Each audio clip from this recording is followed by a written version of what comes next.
Driver Subrahmanyam హత్య case A2 నిందితురాలు Anantha Babu భార్య లక్ష్మీదుర్గకు రాజమండ్రి జిల్లా కోర్టులో ఊరట లభించలేదు.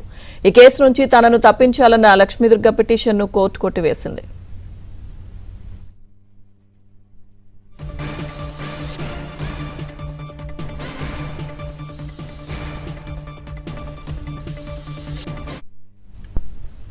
దళిత డ్రైవర్ సుబ్రహ్మణ్యం హత్య కేసు A2 నిందితురాలు అనంతబాబు భార్య లక్ష్మీదుర్గకు రాజమండ్రి జిల్లా కోర్టులో ఊరట లభించలేదు. ఇదే అంశానికి సంబంధించిన పూర్తి సమాచారం మా ప్రతినిధి రాజబాబు అందిస్తారు. రాజబాబు, లక్ష్మీదుర్గ రాజమండ్రి జిల్లా కోర్టులో ఈ రోజు దళిత డ్రైవర్ వీధి సుబ్రహ్మణ్యం హత్య కేసుకు సంబంధించి A2 నిందితురాలుగా ఉన్న వైసీపీ ఎమ్మెల్సీ అనంతబాబు భార్య లక్ష్మీదుర్గ సంబంధించిన కేసుకు అంటే ఆమె జిల్లా కోర్టులో చుక్కెదిరింది. కేసుకు సంబంధించి హత్య కేసు నుంచి తొలగించమని కోరుతూ A2 నిందితురాలు తరఫున కోర్టులో రాజమండ్రి జిల్లా కోర్టులో పిటిషన్ వేశారు. ఈ పిటిషన్ ను ఈ రోజు జిల్లా న్యాయమూర్తి కొట్టివేయటం కూడా జరిగింది. అంటే దీనికి సంబంధించి అంటే ఈ నెల 13వ తారీఖున ఈ రోజు 2 రోజుల పాటు ఎవరైతే ప్రాసిక్యూషన్ తరఫున special public prosecutor Muppala Subbarao prosecution తరఫున వాదనలు కూడా వినిపించారు. 2 రోజుల పాటు రాజమండ్రి జిల్లా కోర్టులో ఈ కేసుకు సంబంధించి వాదనలు ప్రతివాదనలు కూడా జరిగాయి.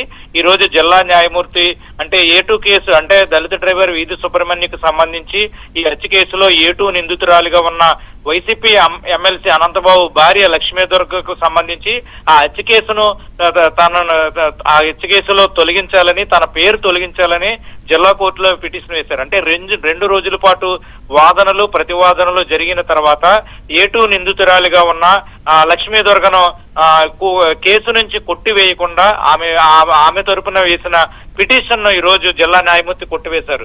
ఈ నేపథ్యంలో హత్య కేసుకు సంబంధించి A2 నిందితురాలుగా ఉన్న వైసీపీ ఎమ్మెల్సీ అనంతబాబు భార్య లక్ష్మీదుర్గకు జిల్లా కోర్టులో చుక్కెదురైందని చెప్పవచ్చు. దీనికి సంబంధించి మరికొద్ది సేపట్లోనే ప్రాసిక్యూషన్ తరఫున వాదనలు వినిపించిన special public prosecutor Muppala Subbarao కూడా దీనికి సంబంధించి అసలు 2 రోజుల పాటు కోర్టులో వాదనలు ప్రతివాదనలు ఏ విధంగా జరిగి దీనికి సంబంధించిన పూర్తి వివరాలను కూడా మీడియాకి వెల్లడించే అవకాశం ఉంది. ప్రస్తుతం అయితే కనుక రాజమండ్రి జిల్లా కోర్టులో A2 నిందితురాలుగా ఉన్న లక్ష్మీదుర్గకు ప్రస్తుతం జిల్లా కోర్టులో చుక్కెదురైందని చెప్పవచ్చు. జిల్లా కోర్టులో ఆమె వేసిన పిటిషన్ కు సంబంధించి జిల్లా న్యాయమూర్తి ఈ రోజు కేసును కొట్టివేయడం జరిగింది. Lakshmi Durga. Right, thank you Rajababu.